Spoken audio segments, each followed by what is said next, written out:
keeps us pitted against one another, and that system that fuels us to stay pitted against one another and looking at each other like we each other's enemy. It's like we just hate, and we look at that other person that looks so much like us, and we hate ourselves so much that we spew out that hate, and we do so much damage. We create so much hurt within the lives of others. That system needs to be broken, man. Like, it really does.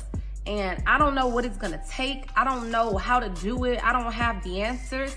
But I do know it's something that is serious, and it's something that we as the Black community, that we need to come together in solidarity, like we were able to get so many other people to join our movement and come and become one with us. We need to come together as a Black. Now I'm gonna show y'all a video of young Dolph's Beautiful Queen.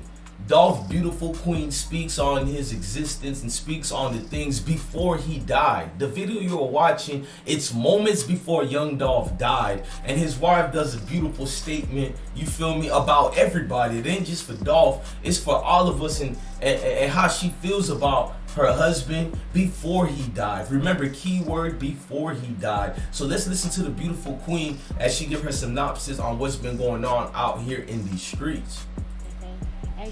Place, you know, just a lot of different emotions from everything that I've experienced.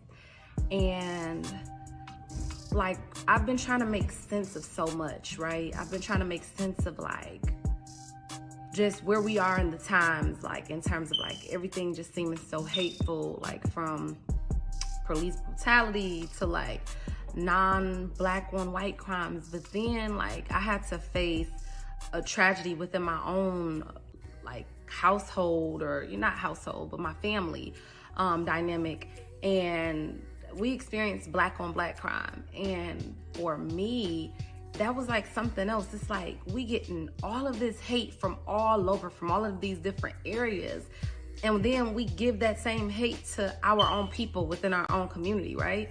And it's just so messed up, because it's like I'm seeing these protests going on as I'm mourning and grieving my brother's loss, you know, and I'm just like, man, like we shouting loud, we're fighting hard for our voices to be heard, for non-Black people to respect us and to realize and acknowledge that Black lives matter, because I do believe, I'm Black, I do believe Black lives matter. But I'm like, what about to our fellow Black peers and just our community? Like, why don't we treat our lives like we matter amongst one another? You know, like, I know more people that have died at the hands of a Black person committing a crime against them than I do personally know someone who's been murdered, or, you know what I'm saying, attacked by a non-Black person. And although I know I'm not trying to diminish the value of, you know, us experiencing police hate crimes and, you know, police brutality that's driven by racism or whatnot, I'm not diminishing that, but it's just still very hurtful to me that even once we get a conviction, or we get bills to be put in place to where non-Black people have to value our lives, what about what remains within our own communities where we don't value each other? And so it breaks my heart, because literally my heart is broken, because I lost such an important person to me due to a senseless crime, you know, and it was his Black brother. Like they even discussed, my brother even tried to be like, look, we're gonna be responsible men, we're gonna handle this decently, let's come up with an agreement. He tried to do that, and that wasn't good enough. It's just death over honor, you know, like literally that's the code that people live by, and especially within our community, and we hurt each other time and time again. And I'm just like, what are we gonna do about that? Like, I've never experienced this type of pain before, but I know it's so many people that have. They've experienced this, and I'm just like, what can be done?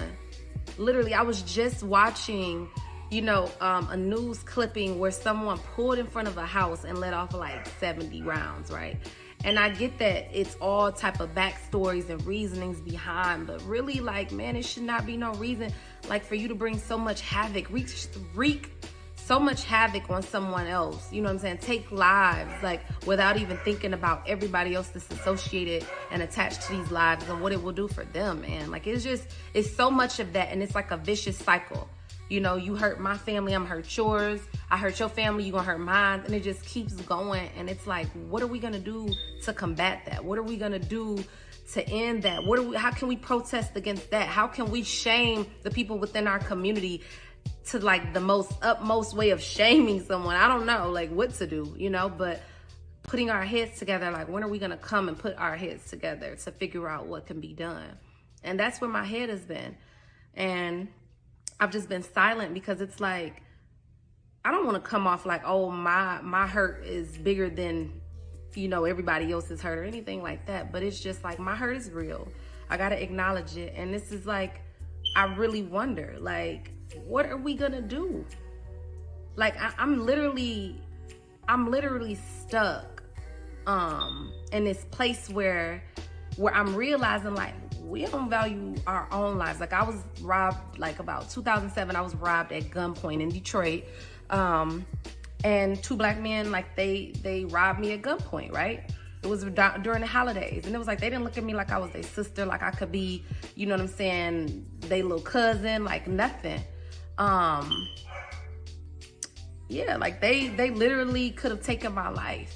And then it's just like, this happened to my brother, and I literally had to stop and get gas in an area that wasn't like, it was just a lot of activity, a lot of loud, like just a lot of commotion going on, right? And I literally felt so unsafe. Like, it was like the engines was revving real hard and people hanging out the window saying stuff. And I got so nervous, so much anxiety. I was scared. Like, I'm a black woman and I'm in a black environment and I'm scared. I'm literally like, my heart was beating. Yeah, it could be from my trauma, but I'm like, at the end of the day, I realized that my life could end in an instant over someone who may just want to take it and not see me as one of them, not see me as anything of value. My life could not matter in like a blink of an eye, you know? And that's scary to me. Like, I literally, and I hate that because I love my people. Like, I'm the type of person that, like, I want to be amongst my people. I want my kids to live amongst my people, like, and to feel proud of where they come from and be proud to be black. But you say that, and in the same instant, you can sound like a hypocrite because you scared for your life around your own people. But it's like, it's a why. Because my own people will literally draw blood, like take my life and not think shit about me. And that's the problem. That is a problem. I'm like, what do we do about it? Like, I understand that why. I understand that it's a system that created us to be so against one another, but we got to break that system too. Like, we have to. It's a system that's been created for everything that we endure as black people, but we got to break those systems. Just as we want them to break their systems and the way that they deal with us and the way that they can abuse us and handle us like police, I feel like that's a system that we trying to go against. I feel like it should be another system that we should be tackling. And it should be the system that keeps us pitted against one another. And that system that fuels us to stay pitted against one another and looking at each other like we each other's enemy.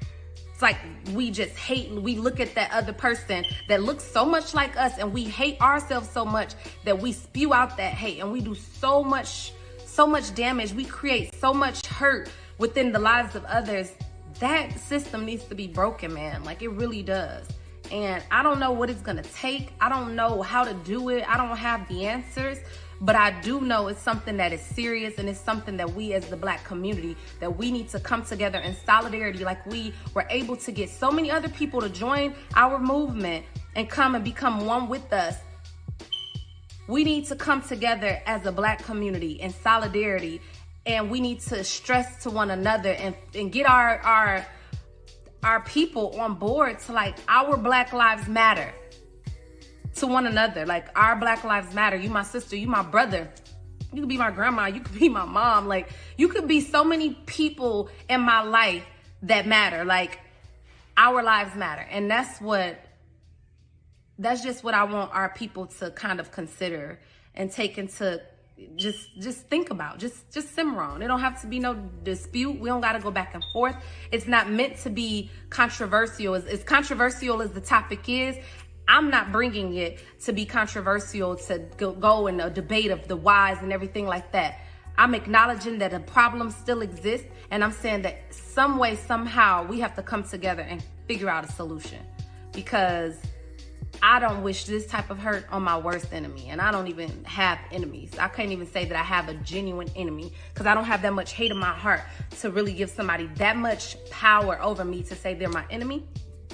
But if I had one, the hurt that I feel, the hurt that my family feels, I don't wish that on that person, because it's unreal, you know, and you won't even understand it until you experience it. And I hope that nobody else has to experience it, because it's just a hurt that's not even worth feeling. So I just had to get on here and just say that.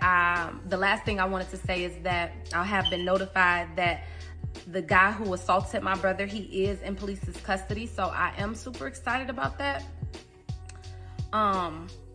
But this guy was found hiding behind a furnace in somebody's upstairs attic. And my thing is this, like, you do such a bold crime, and then you turn around and you're hiding. You're so cowardly that you're hiding, trying to just save your life. Took somebody else's life, but you're hiding behind a dang on furnace, man. Hiding behind a furnace, like, that's ridiculous. That's senseless. That's ridiculous. That's selfish. That's just, man, like, I'm speechless from that. So on one side, my family is elated that, you know, this won't be a cold case, but at the same time, it's two families being affected. One, because one is about to be behind bars. One, because a life was taken that could never be replaced.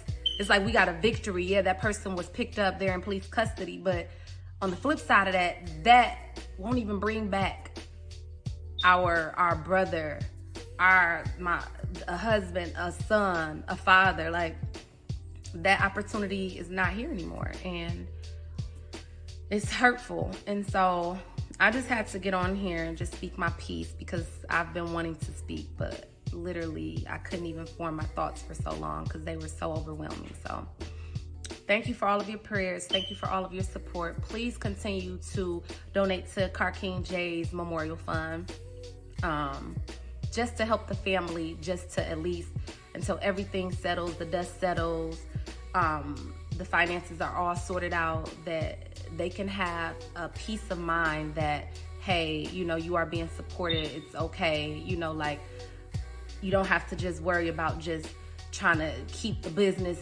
afloat so hard that you forgetting to, like, cry, you know, like, you gotta mask everything, you know, like, I want my family to be able to allow a little time to breathe, a little cushion to be able to breathe. And that's why I'm asking for your support, and just to keep them lifted in prayer, because they deserve that. They didn't deserve this situation.